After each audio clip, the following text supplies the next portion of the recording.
Good morning everyone. आज असार 15 दही चिउरा खाने दिन। बिहान बिहानै उठेर भिडियो बनाउँ कि भनेर सोचेको। अब असार 15 भनेपछि त बाहिरको धान त देखाउनै पर्यो होइन।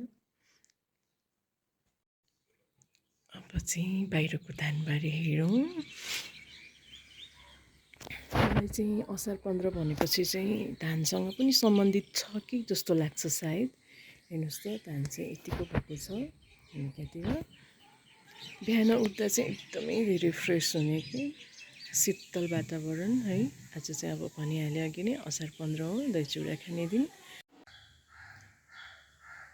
हामी चाहिँ पहिला के धान दिवसको दिनमा म र रिमा अनि यहाँ टोलको सबैजना दिदीहरू जहाँ धान दिवस भयो त्यहीँ हिलो खेल्न भनेर जाने कि कुदी हामीलाई चाहिँ त्यस्तो एकदमै धेरै रमाइलो लाग्ने। फेरि धान दिवस भनेपछि कहाँ छ त यो भक्तपुर एरियामा भनेर बुझ्ने। अनि सबैजना कुद्यो अनि अरू टोलको दिदीहरू पनि ला आज त यस्तो भनेर अनि हिलो खेल्न जाने कि त्यो कुरा चाहिँ अहिले कति धेरै मिस हुन्छ। अब चाहिँ तातो तातो कफी खाएर दही पनि लिन जानु छ। फेरि टाइममै जानु पऱ्यो नि, फेरि आज दही नपाउन पनि सक्छ, त्यही भएर टाइममै जानु पऱ्यो।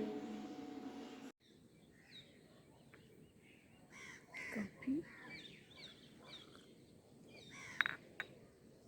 बिहान बिहान चाहिँ यति धेरै शीतल छ, दिउँसो चाहिँ बाहिर निस्किन नसक्ने गर्मी छ हाम्रो काठमाडौँमा त। भनेपछि तराईको हाल के होला।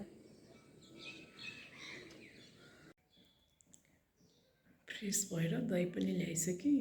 अब बिहान दही खानु फाइदा पनि हुन्छ, त्यही भएर दही र चिउरा नै खाइदिउँ भनेर सोचेको छु। साँच्चै आज धान दिवस पनि हो। यहाँहरू सबैजनालाई चाहिँ धान दिवस र असार 15 धेरै धेरै शुभकामना। खासै त केही बनाउन त भ्याएको छैन। फेरि दही र चिउरा मात्रै पनि खान नमन लाग्ने कि गुलियो मात्रै, त्यही भएर नुनिलो गुलियो सबै मिक्स खाइदिउँ भनेर। यहाँहरूलाई पनि असार 15 र धान दिवसको धेरै धेरै शुभकामना छ। मेरो चाहिँ खाने टाइम पनि भइसक्यो। हस् त यहाँहरू पनि राम्रोसँग मनाउनु होला। ह्याप्पी असार 15 अनि ह्याप्पी धान दिवस। धान दिवस र असार 15 को यहाँहरूलाई धेरै धेरै शुभकामना।